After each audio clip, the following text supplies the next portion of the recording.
भारत ने killer submarine के लिए खोला 43,000 करोड़ का खजाना। जर्मनी या स्पेन किसके हाथ लगेगी बाजी? अगर आप भी इंडिया से हैं तो वीडियो को लाइक और चैनल को सब्सक्राइब कर दें। भारतीय नौसेना ने प्रोजेक्ट 75I डील के जरिए पनडुब्बियों को खरीदने की प्रक्रिया को तेज कर दिया है। इस डील की लागत 43,000 करोड़ रुपए से ज्यादा है। इस डील के लिए वर्तमान में सिर्फ 2 उम्मीदवार ही बचे हैं।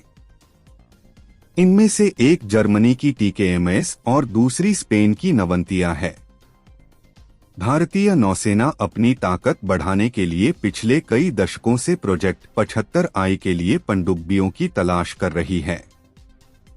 इस प्रोजेक्ट में लगातार हो रही देरी ने भारतीय नौसेना की परेशानी को बढ़ा दिया है। इस प्रोजेक्ट की अनुमानित लागत 43,000 रुपए करोड़ से अधिक है। वर्तमान में इस परियोजना के लिए सिर्फ 2 उम्मीदवार बचे हैं।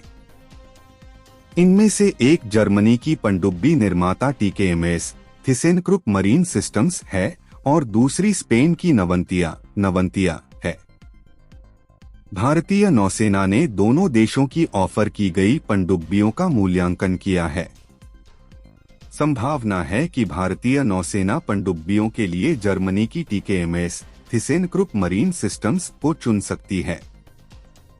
भारतीय नौसेना की एक टीम ने मार्च में जर्मनी की TKMS का दौरा किया और फील्ड मूल्यांकन परीक्षण FET किया।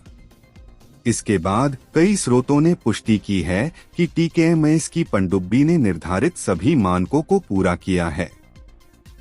यह भी जानकारी मिली है कि स्पेन की नवंतिया कंपनी के साथ पनडुब्बी पर वार्ता जून से पहले पूरी कर लेगी। इस बीच खबर आई है कि जर्मन सरकार पनडुब्बी निर्माता TKMS थीसेनक्रुप मरीन सिस्टम्स में हिस्सेदारी ले सकती है और इस पर चर्चा चल रही है। TKMS में हिस्सेदारी लेने का जर्मन सरकार का कदम पनडुब्बी व्यवसाय की व्यवहार्यता के बारे में अपने हितधारकों को समझाने की कंपनी की इच्छा के अनुरूप है। सूत्रों ने कहा कि अगर जर्मन कंपनी के साथ डील होती है तो इसे गवर्नमेंट टू गवर्नमेंट डील के तहत लाया जाएगा। हालांकि TKMS शुरू में भारतीय नौसेना के P-75I के लिए बोली लगाने का इच्छुक नहीं था। इसका प्रमुख कारण अनुबंध के दायरे और इसकी जटिलता थी, लेकिन बाद में जर्मन सरकार ने इस कंपनी को बोली लगाने के लिए मना लिया। सूत्रों ने कहा कि यूक्रेन में युद्ध और यूरोप के सुरक्षा दृष्टिकोण में बदलाव ने भी बड़े पैमाने पर रक्षा सहयोग बढ़ाने में जर्मन सरकार की रुचि में योगदान दिया।